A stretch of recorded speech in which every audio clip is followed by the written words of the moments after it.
Hello aspirants, स्वागत है आप सब लोगों का हमारे ऑनलाइन प्लेटफॉर्म पे। तो जैसा आप लोग जानते हो, मैंने आपको कहा था कि हम पॉलिटिकल साइंस के अंदर पॉलिटिकल साइंस सब्जेक्ट के टॉपिक वाइज एमसीक्यू की प्रैक्टिस कर रहे हैं।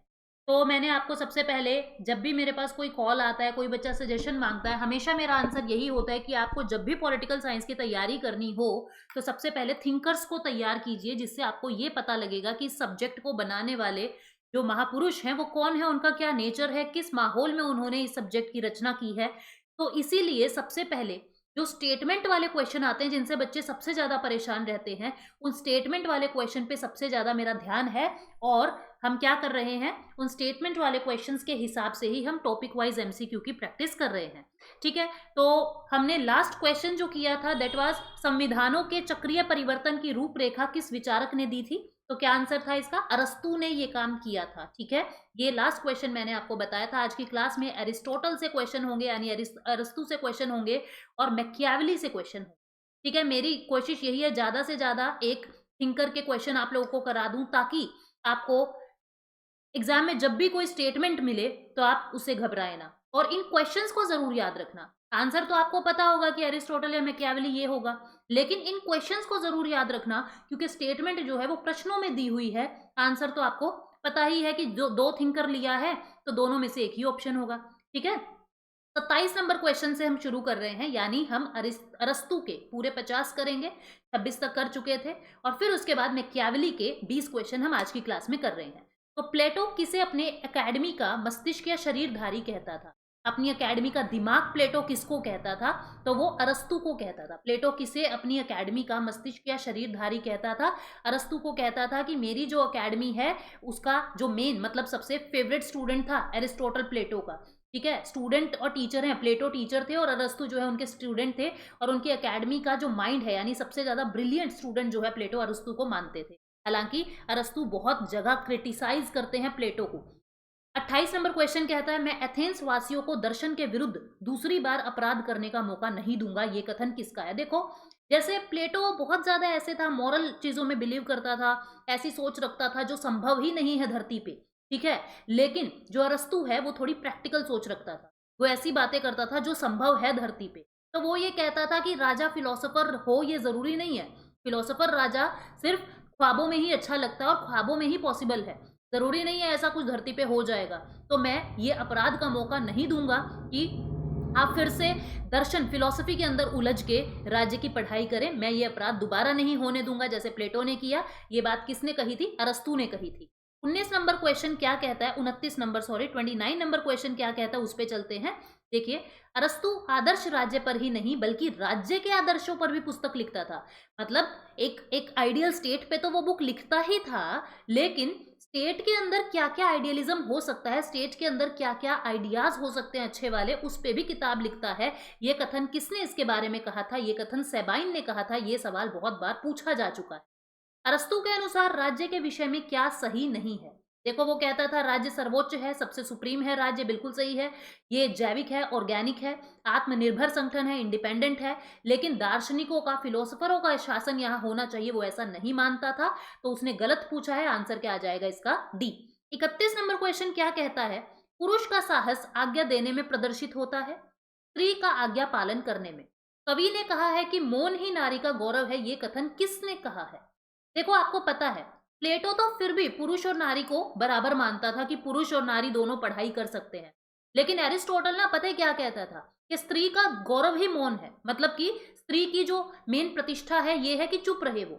बहुत ही ऐसी उसकी मतलब पुरुषों की तरफ झुकाव वाली सोच थी जो बिल्कुल भी सही नहीं मैं मानती। तो ये कथन किसका है कि चुप ही नारी का गौरव है, उसकी इज्जत, उसकी प्रतिष्ठा यही है कि वो चुप रहे और अपने पति की आज्ञा का पालन करे, तभी समाज चलेगा। ऐसा कौन कहता था? ऐसा अरस्तु कहता था। और इसीलिए अरस्तु और प्लेटो में दिन रात का फर्क था। 32 नंबर क्वेश्चन क्या कहते हैं कि अरस्तु के न्याय सिद्धांत का प्रभाव आधुनिक विचारों में किस पर पड़ा?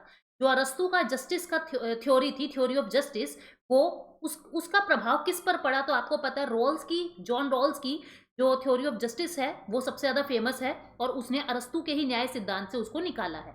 ये किसका कथन है? कथन देखिए ध्यान से। स्त्री, पुरुष और दासों के सहयोग से जो समूह बनता है उसे परिवार कहते हैं। परिवार, राज्य, समाज, इस सब के बारे में प्लेटो ने भी बात की, अरस्तु ने भी बात की, और ये बात किसने कही है? अरस्तु ने ये बात कही है। 34 number question, assertion reason question है। अरस्तु के अनुसार राज्य व्यक्ति का पूर्वगामी है, यानी राज्य से, व्यक्ति से पहले राज्य आया है, ऐसा अरस्तु कहता है। अरस्तु के अनुसार राज्य एक नैसर्गिक संस्था है। बिल्कुल दोनों स्टेटमेंट सही है और स्पष्ट बिल्कुल व्याख्या भी सही है। तो आंसर क्या आ जाएगा? डी। ए तथा आर दोनों सत्य हैं और आर ए का सही व्याख्या है। वह व्यक्ति नागरिक है जो स्थायी रूप से न्याय के प्रशासन और राजकीय पदों को ग्रहण करने की प्रक्रिया में भाग लेता है। ये कथन किसका है? ये कथन अरस्तु का है। याद रखेंगे इस स्टेटमेंट को। स्टेटमेंट के लिए एक छोटी सी बुक लगा लीजिए, छोटी सी नोटबुक लगा लीजिए, जो स्कूल टाइम में हम 5 रुपए की टेस्ट वाली लाते थे, अब तो वो भी 10 की होगी। आप उसमें ऊपर थिंकर लिखें और नीचे जो है अपनी स्टेटमेंट्स को लिखते चलें।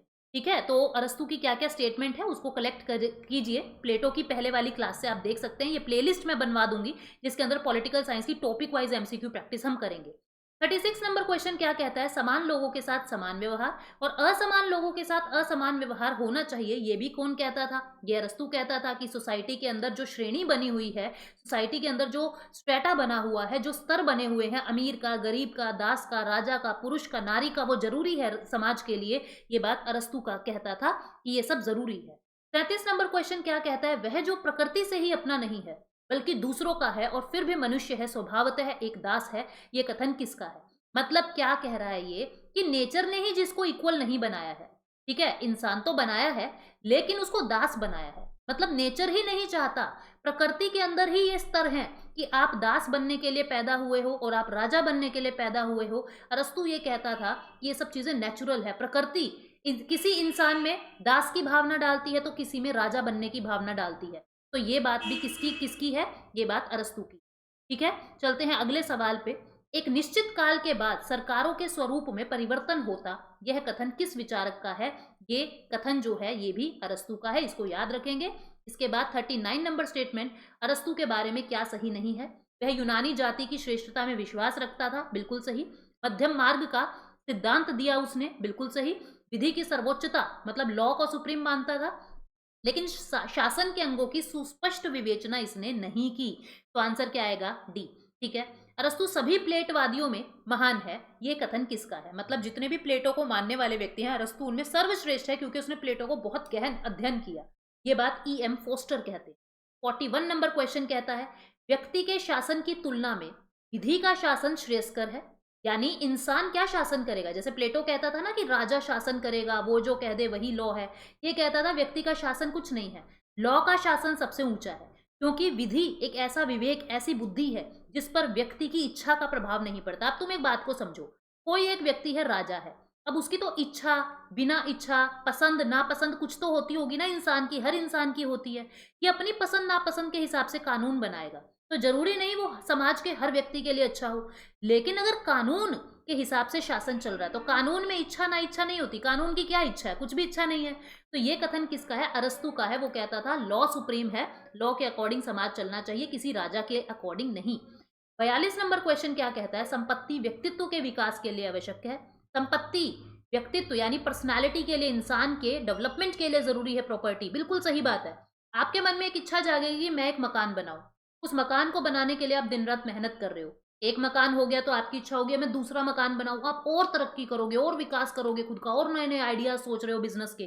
तो ये सब आपके विकास के लिए आवश्यक है। ये बात कौन कहता था? अरस्तु इस बात को कहता था कि प्रॉपर्टी जरूरी है।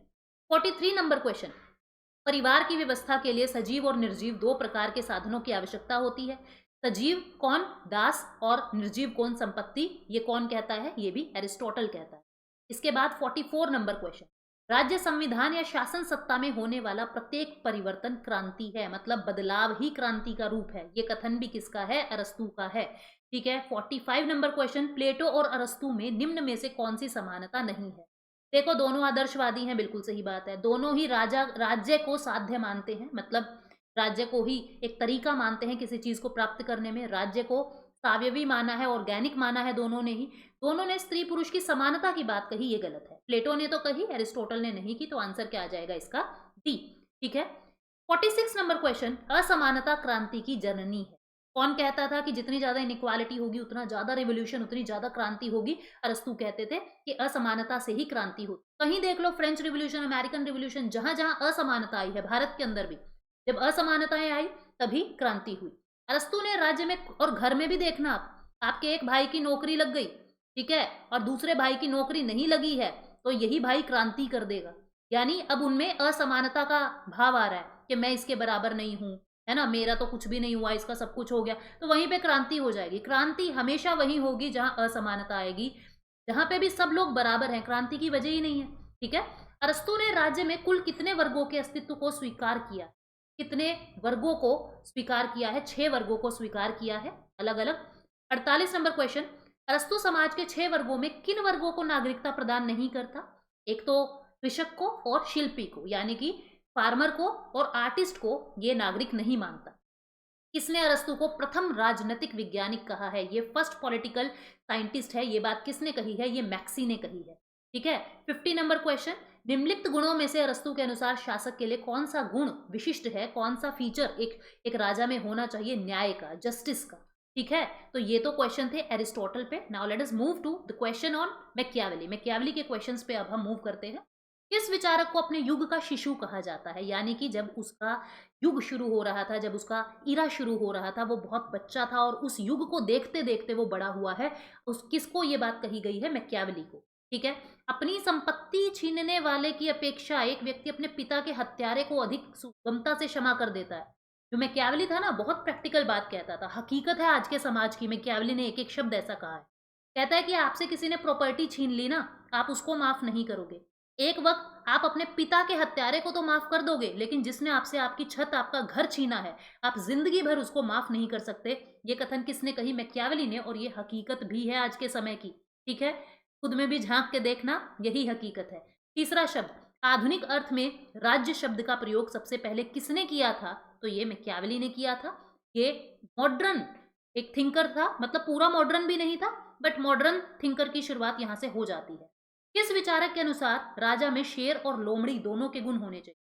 शेर जैसा इतना रोब राजा में होना चाहिए या किसी भी देश के शासक में होना चाहिए कि दुनिया आपकी बुराई आपके मुंह पे करने से डरे। पीछे तो कुत्ते भौंकते हैं, क्या ही फर्क पड़ता है, लेकिन इतना खौफ आपका होना चाहिए कि शेर की तरह आप दहाड़ें तो कोई चू ना कर सके। और लोमड़ी जितनी चालाकी कि सामने वाला अभी क्या कदम उठाएगा, उससे पहले ही राजा को यह पता होना चाहिए कि सामने वाला ये सोच रहा है और मुझे ये कदम उठाना चाहिए। तो शेर और लोमड़ी दोनों के गुण किसी भी राजा में होने चाहिए। ये बात कौन कहता था? मैकियावेली इस बात को कहते हैं, ठीक है? अगला सवाल क्या है? ये कथन किसका है कि यह प्रतिभा संपन्न फ्लोरेंस वासी वास्तव में अपने युग का शिशु, मतलब इतना टैलेंटेड ये फ्लोरेंस का निवासी अपने युग का शिशु है? ये बात मैकियावेली के बारे में कही जा रही है और ये डनिंग ने कही थी। किसने? डनिंग ने मैकियावेली के बारे में कही थी। प्रिंस किसकी रचना है? बहुत फेमस है प्रिंस, मैकियावेली की। राजा को खुश करने के लिए एक राजा की तारीफ इस किताब में उसने की है। जब मैकियावेली को देश निकाला दे दिया, जब मैकियावेली को जेल में बंद कर दिया, तो जेल के अंदर बैठ के उसने किताब लिखी थी राजा को इंप्रेस करने के लिए। तो मैकियावेली प्रिंस की रचना करते हैं। निम्नलिखित में से किस विद्वान को इटली का चाणक्य कहा है? इटली का चाणक्य भी कौन है? मैकियावेली है, ठीक है? 8 नंबर क्वेश्चन क्या कहता है? आधुनिक राज दर्शन का जनक किसे मानते हैं? मैकियावेली को मॉडर्न राजा का दर्शन फिलोसोफर मानते हैं। मैकियावेली अपने युग का श्रेष्ठ निचोड़ है, मतलब उसके युग को समझना है तो मैकियावेली को समझ लो। ये कथन किसका है? W.T. जोन्स इस बात को कहते हैं। 10 नंबर क्वेश्चन, मैकियावेली की अध्ययन पद्धति की विशेषता क्या है? इसकी अध्ययन पद्धति की विशेषता थी इसका एक्सपीरियंस, इसका ऑब्जर्वेशन और हिस्ट्री। एक्सपीरियंस और हिस्ट्री से ये सारे कंक्लूजन निकालता था, तो आंसर आएगा बी। किसने मैकियावेली को राष्ट्र राज्य की अवधारणा का जनक माना? किसने मैकियावेली को राष्ट्र राज्य, मतलब कि नेशन स्टेट की जो कंसेप्ट है वो मैकियावेली ने दिया है? प्रोफेसर हर्नशा ये बात कहती हैं। 12 नंबर क्वेश्चन क्या है? मैकियावेली के अनुसार साध्य ही साधनों का औचित्य है, साधन ही साध्य का औचित्य है, जिसकी लाठी उसकी भैंस, सबके सबके विरुद्ध संघर्ष की स्थिति। देखो मैकियावेली क्या कहता है, कहता तरीका कुछ भी हो, मंजिल पाओ। मंजिल सही है तो सब आपके साथ है। आप एक बात को समझना, आप आज कितने भी बुरे अच्छे काम कर रहे हो, लेकिन मैं हकीकत बता रही हूँ जो सही नहीं है, आज के समाज की हकीकत है, लेकिन ऐसा होना नहीं चाहिए। मैं आपको एग्जाम्पल से समझा रही हूँ। आज एक व्यक्ति है, ठीक है, ईमानदारी से अपना काम कर रहा है, सबकी रिस्पेक्ट करता है, सबसे प्यार मोहब्बत से बात करता है, लेकिन वो गरीब है, लेकिन वो गरीब है।